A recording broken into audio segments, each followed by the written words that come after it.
Bulletin में सबसे पहले आपको बताएं, विफाकी वजीर शेख रशीद ने आज फिर नवाज शरीफ को निशाने पर रख लिया। सवालात की बौछार कर दी। कहा, नवाज शरीफ बताएं उसामा बिन लादेन से कितना चंदा वसूल किया, भारत को अजमल कस्साब का पता किसने दिया, बैरून मुल्क बैठकर मोदी को जो कॉल्स की उनकी तादाद और एजेंडा क्या है। वोट की बात करते हो, कोर्ट की बात क्यों नहीं करते। कौमी इशूज पर मुलाकातें करते हैं, जाती एजेंडे पर बात करते हैं। लाहौर में प्रेस कॉन्फ्रेंस में विफाकी वजीर ने कहा कि वो एक नहीं कई एक मुलाकातों की बात करते हैं। शेख रशीद ने कहा कि अब तो उन्हें खदशा है कि नून लीग से शीन के बजाय तोता लीग ना निकल आए। जहांगीर तरीन से मुतालिक कहा कि वो केस से नहीं बच सकते।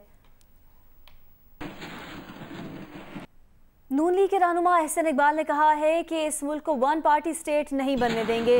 कौमी असम्बली और पंजाब में अक्सरियत को अकलियत में बदला गया।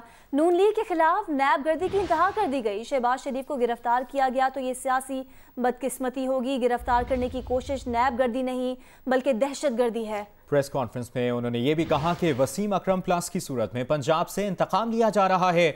एहसन इकबाल ने एक बार फिर आर्मी चीफ से वन ऑन वन मुलाकात की तरदीद की और कहा कि गिलगित बल्तिस्तान इशू पर मुलाकात हुई। हुकूमती वज़रा ने गिलगित बल्तिस्तान की मीटिंग को सियासत के लिए इस्तेमाल किया। कौमी इदारों को मुश्किलात में डालने की कोशिश की गई।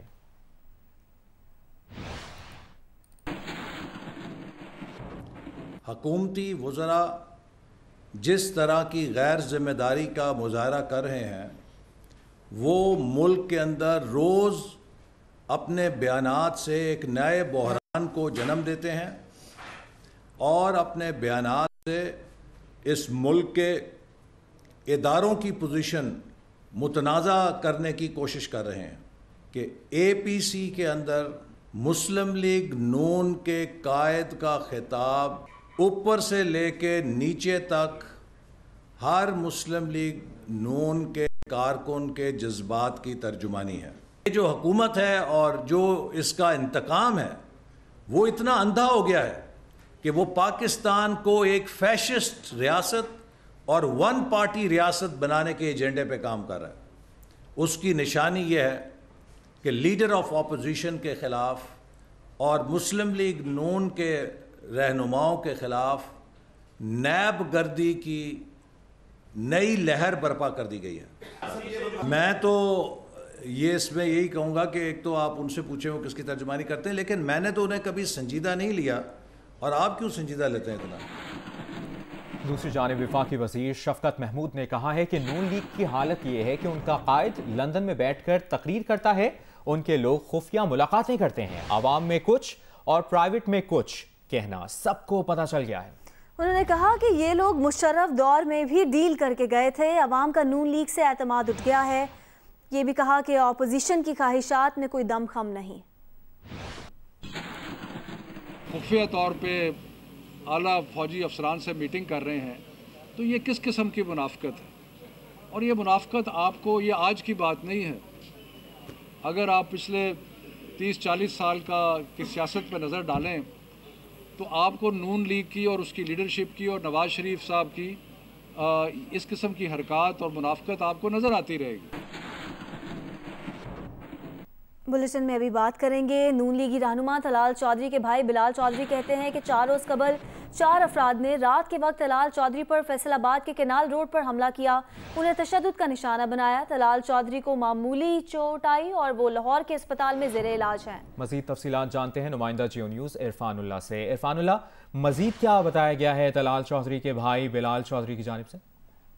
जी, इस हवाले से अब हमने अपने कुछ जराये से इस हवाले से जब मालूमात इकट्ठी की हैं तो मजीद कुछ तफसीलात सामने आई हैं कि ये वाकया 23 सितंबर की रात को पेश आया है, और ये किनार रोड से मुल्हिका एक टाउन है जिसे अब्दुल्ला टाउन कहते हैं। यहाँ पे ये वाकया पेश आया है जब रात गए तलाल चौधरी ने यहाँ से पुलिस को कॉल भी की थी और मुकामी पुलिस को बताया था कि यहाँ पे एक जगह पे यहाँ पे डकैती हो रही है, और जहाँ वो मुकाम बताया था वो एक खातून MNA है जिनका वो घर है। और कुछ जब पुलिस उनकी मदद के लिए पहुंच रही थी तो उसी खातून MNA की जानिब से भी 15 पे कॉल की गई और ये कहा गया कि कुछ नामालूम अफराद जो हैं वो उन्हें उनके घर में हरासा कर रहे हैं, और वही मुकाम बताया गया जो कि तलाल चौधरी ने अपनी कॉल में बताया था। कुछ देर के बाद जब पुलिस वहां पहुंची है तो तलाल चौधरी जो थे वो अपनी गाड़ी में मौजूद थे, जबकि कुछ अफराद खातून MNA जो थे उनके साथ मौजूद थे। पुलिस के पहुंचने पर वहां बताया गया कि ये कोई आपस का मामला था जिसके ऊपर अब उनके समझौता हो गया है और पुलिस वहां से वापस जा सकती है, जिसके बाद पुलिस वहां से वापस चलेगी और जो तलाश चौधरी थे वहां से फिर उनको लाहौर शिफ्ट किया गया। जी बहुत शुक्रिया इरफानुल्लाह तफसीलात बताने के लिए। भारत के 44 बैंक्स मनी लॉन्ड्रिंग में मुलविस निकले हैं। मनी लॉन्ड्रिंग का यह पैसा दहशतगर्दी, मनशियात और माली फ्रॉड में इस्तेमाल किया गया। फाइनेंशियल क्राइम्स एनफोर्समेंट की रिपोर्ट में इंकशाफ किया गया है कि मनी लॉन्ड्रिंग में भारतीय नवाजरात के स्मगलर्स भी मुलविस हैं। सोने और हीरे के जरिए भी मनी लॉन्ड्रिंग की गई। इंडियन प्रीमियर लीग में भी मनी लॉन्ड्रिंग का पैसा इस्तेमाल हुआ। रिपोर्ट के मुताबिक भारतीय बैंक्स की जानिब से ये मनी लॉन्ड्रिंग 2011 से 2017 के दौरान की गई। भारतीय बैंकों ने 3,201 गैर कानूनी ट्रांजैक्शंस के जरिए 1.53 अरब डॉलर्स मनी लॉन्ड्रिंग की। रिपोर्ट में बताया गया है कि भारतीय बैंकों की डोमेस्टिक ब्रांचेस ने फंड्स वसूल किए और आगे भिजवाए। भारतीय बैंकों की बैरून मुल्क ब्रांचेस को मनी लॉन्ड्रिंग के लिए इस्तेमाल किया गया। मनी लॉन्ड्रिंग का ये पैसा दहशतगर्दी, मनशियात और माली फ्रॉड में इस्तेमाल किया गया। मुश्तबा सरगर्मियों की रिपोर्ट अमरीकी बैंक्स ने फाइनेंशियल क्राइम्स एनफोर्समेंट में जमा कराई।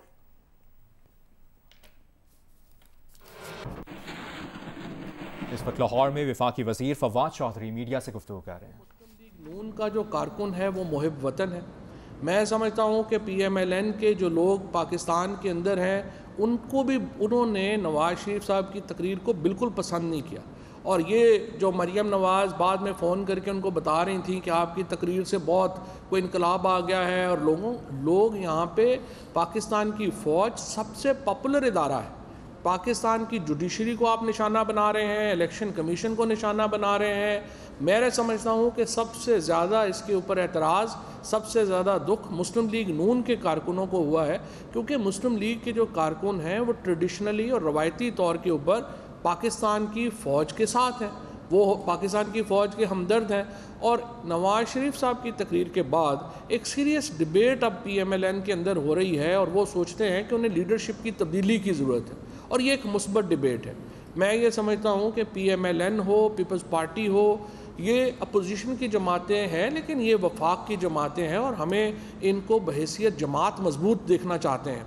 और इसका बेहतरीन तरीका यही है कि उन एलिमेंट से ये जमातें जान छुड़ाएं जिनकी वजह से इनके ऊपर भी और पाकिस्तान के ऊपर भी मुसीबतें आ रही हैं। तो मुझे उम्मीद है कि मुस्लिम लीग नून के जो कारकुनान हैं वो नवाज़ शरीफ साहब को जल्द अपनी मुकम्मल तौर शरीफ फैमिली को अपनी क़यादत से अलहदा करेंगे और एक नई मुस्लिम लीग नून बनाएंगे। And I wish them best of luck.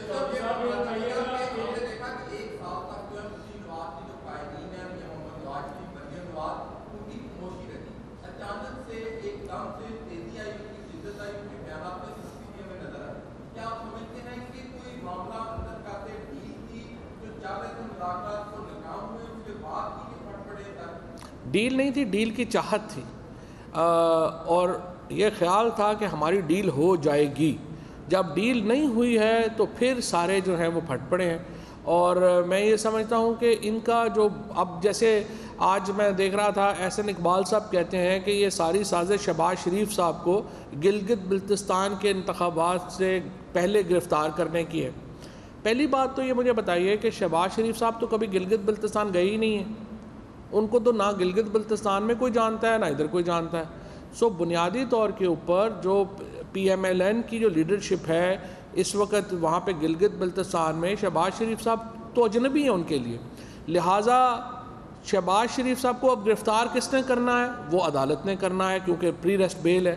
सो इसका मतलब ये है कि अदालतें भी नून लीग के ख़िलाफ़ है, फ़ौज भी नून लीग के ख़िलाफ़ है और हम तो खैर ख़िलाफ़ हैं ही।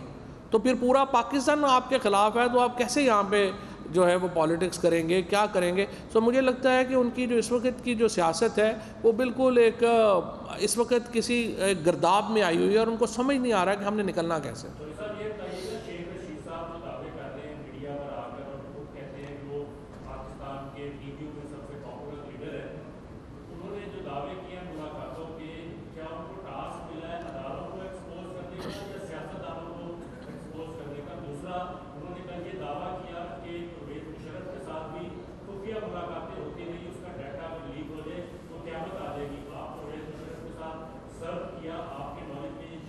अच्छा, बदकिस्मती से मैंने मुशर्रफ साहब के साथ सर्व नहीं किया। सो ये बात शेख रशीद साहब को पता होगी, क्योंकि शेख रशीद साहब पॉपुलर आदमी तो हैं, इसमें तो कोई शुबा नहीं। आप शेख रशीद साहब पे कुछ भी तनकीद कर लें, लेकिन ये तनकीद तो नहीं कर सकते कि वो पॉपुलर नहीं है, वो वाकई पॉपुलर आदमी है। और दूसरी बात यह है कि देखिए, इस मुल्क में सिवाय इमरान खान के ये जो मौजूदा इस वक्त लीडरशिप है हमारी, उसमें किसने फ़ौज के मार्शल लॉ में वो शामिल नहीं रहा। इमरान खान शामिल नहीं रहे हैं किसी फ़ौज के मार्शल लॉ में, और इनके उसके अलावा जो तहरीक इंसाफ की जो एक जदोजहद है वो रही है 22 साल। वरना पीपल्स पार्टी का जन्म भी जो है वो मार्शल लॉ की कोख से हुआ है, PMLN का जन्म भी मार्शल लॉ की कोख से हुआ है। और 22 साल की अगर जद्दोजहद किसी लीडर ने की है और इक़्तिदार से बाहर रह के की है, वो तो इमरान खान ने की है। लिहाजा अगर आप पाकिस्तान को, अगर आप ट्रूली डेमोक्रेटिक कोई लीडर देखना चाहते हैं तो वो तो इमरान खान है। बाकी लोग जो हैं वो तो हर जगह के ऊपर उन्होंने मुलाकातें भी की हैं। झगड़ा नवाज़ शरीफ साहब का क्या है? नवाज़ शरीफ साहब का कोई उसूली झगड़ा तो नहीं है फ़ौज से। झगड़ा तो सिर्फ ये है कि जब हमने अपने पैसे जो बाहर रखे हुए हैं, फ़ौज और अदलिया हमारी मदद क्यों नहीं कर रहे उन पैसों को बचाने के लिए, और तो कोई झगड़ा नहीं है।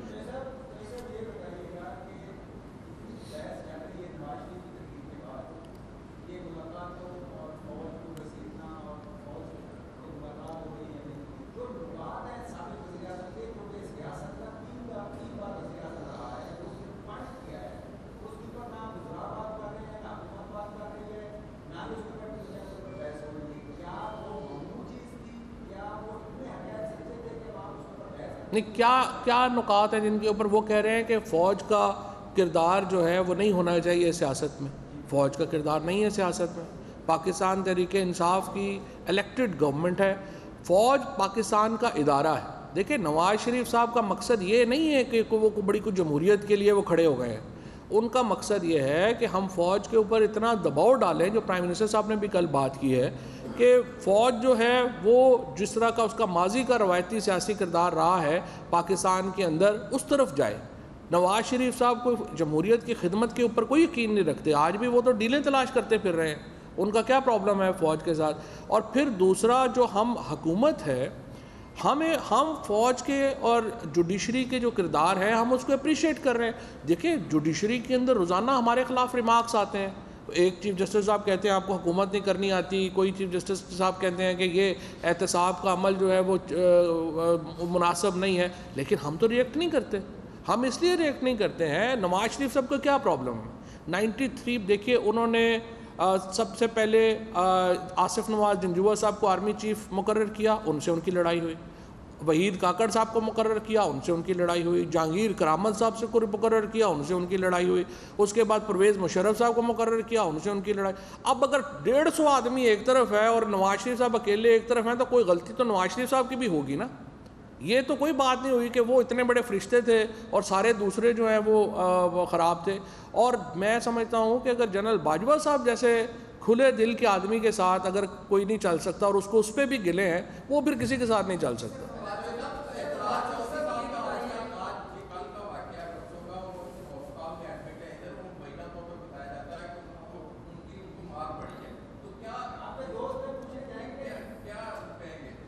नहीं, मुझे नहीं पता तलाल चौधरी साहब का। यकीनी तौर पे हम उनकी सेहत के लिए दुआ गो हैं। अगर उनका एक्सीडेंट हुआ है या हादसा हुआ है, अल्लाह उनको सेहत दे। वो पता नहीं है, मुनासिब नहीं है ना कमेंट करना। ठीक है जी।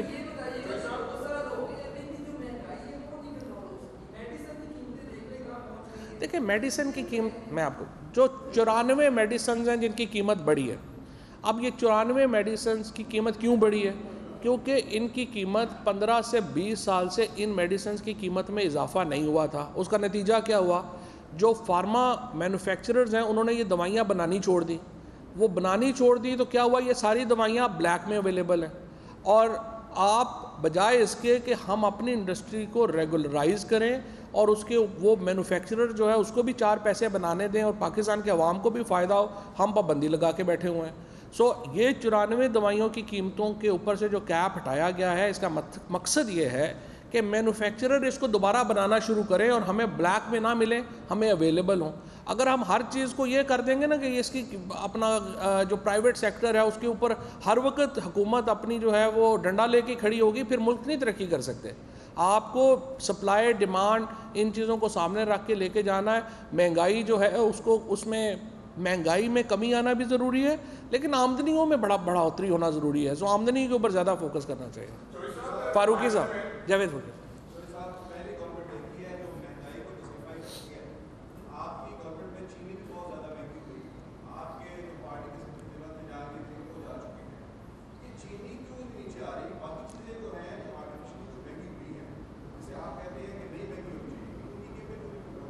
चीनी तो नीचे, कीमत इस हफ्ते भी नीचे आई है, पिछले हफ्ते से नीचे आना शुरू हुई है। अब इंपोर्ट जो है वो उसके ऊपर जो है, चूँकि उनका सारा जहाज़ जो है यहाँ पे पहुँचने शुरू हो गए हैं, तो आप देखेंगे कि इंशाल्लाह वीट की कीमत में भी कमी आएगी और चीनी की कीमत में भी कमी आएगी, जो पहले से आना शुरू हो गई है।